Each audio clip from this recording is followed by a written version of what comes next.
నాకు ఎలాంటి ఇల్లీగల్ వ్యవహారాలతో నాకు సంబంధం లేదు. ఫోన్ ట్యాపింగ్ అని చెప్పి పాపం డైరెక్ట్ గా ప్రెస్ కాన్ఫరెన్స్ పెట్టే దమ్ము లేదు. నీ కొడుకేమో ఫోన్ ట్యాపింగ్ చేసుకుంటూ ఈ రోజు ఎంతో మంది హీరోయిన్లు అటువంటి వాళ్ళు కూడా బ్లాక్. నమస్తే, వెల్కమ్ టు సమయం.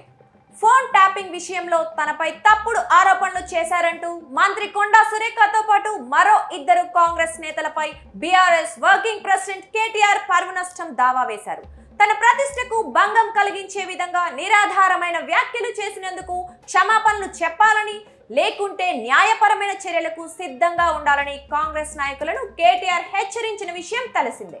ఈ నేపథ్యంలో మంత్రి సురేఖతో పాటు ఎమ్మెల్యే ఎన్ఎం శ్రీనివాస్ రెడ్డి, కాంగ్రెస్ నేత కేకే మహేందర్ రెడ్డికి కేటీఆర్ నోటీసులు పంపించారు.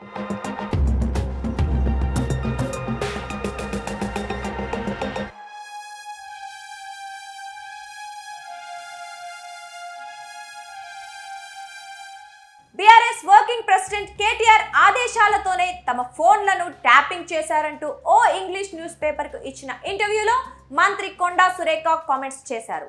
ఫోన్ ట్యాపింగ్ వార్తలపై కేటీఆర్ స్పందిస్తూ కాంగ్రెస్ నేతలు మంత్రిపై తీవ్ర స్థాయిలో విరుచుకుపడ్డారు. అవసరమైతే కోర్టుకు వెళ్తానంటూ హెచ్చరించారు.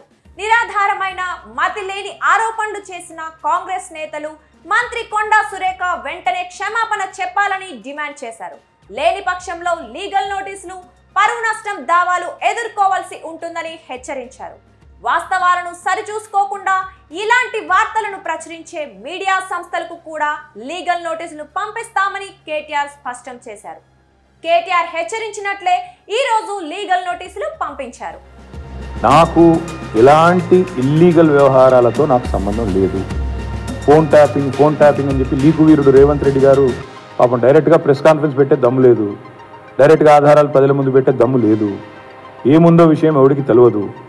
పోలీస్ రిమాండ్లో ఉన్న వాళ్ళకి కూడా ఫోన్లకు వెళ్ళి మీకు లీకులు వస్తాయి. ఈయన లీకు వీరుడు. మరి లీకు వీరుడు ఏదో కష్టపడి నా క్యారెక్టర్ అసాసినేషన్ చేయాలనే ప్రయత్నంలో చాలా బలంగా ఉన్నాడు. ఎవరో హీరోయిన్లను నేను బెదిరించిన అంటది ఆ మంత్రి. ఆమెకు నెత్తుందా లేదా నాకు తెలియదు. నాకు అంత కర్మ ఏంది, నాకు ఈ దిక్కుమాలిన పనులు చేయాల్సిన పరిస్థితి ఏంది. నాకు ఎలాంటి ఫోన్ ట్యాపింగ్ వ్యవహారంతో నాకు ఎలాంటి సంబంధము లేదు. ఈ అడ్డమైన మాటలు ఎవరైనా మాట్లాడితే, చెత్త మాటలు ఎవరైనా మాట్లాడితే వారు మంత్రి అయినా ముఖ్యమంత్రి అయినా తాటకు తీస్తాము, లీగల్ గానే చూసుకుంటాం. తెలంగాణలో ఫోన్ ట్యాపింగ్ కేసు ఎంతటి దుమారాన్ని రేపుతుందో అందరికీ తెలిసిందే. ఈ కేసులో తవ్వే కొద్దీ అనేక సంచలన విషయాలు వెలుగులోకి వస్తూనే ఉన్నాయి. ఇప్పటికే ఈ కేసులో ఎస్ఐబి డిఎస్పి ప్రణీత్ రావు, మరో ఇద్దరు పోలీసు ఉన్నతాధికారులు భుజంగరావు, తిరుపతనను అరెస్ట్ చేశారు. అలాగే ఇంటెలిజెన్స్ మాజీ chief T Prabhakar Rao A1 నిందితుడిగా ఉన్నారు. ఫోన్ ట్యాపింగ్ వ్యవహారంలో ప్రభాకర్ పై కేసు నమోదైన వెంటనే ఆయన అమెరికా వెళ్లిపోయారు. ప్రభాకర్ ఆదేశాల మేరకే హార్డ్ డిస్క్లను ప్రణీత్ రావు ధ్వంసం చేసినట్లు విచారణలో నిర్ధారణ అయింది. ప్రస్తుతం వాటిని రికవరీ చేసిన పోలీసులు డిస్కుల నుంచి సమాచారాన్ని రీట్రీవ్ చేసే పనిలో పడ్డారు. మరోవైపు ప్రణీత్ రావుతో పాటు మాజీ అధికారి రాధాకిషన్ రావును కూడా పోలీసులు అదుపులోకి తీసుకున్నారు.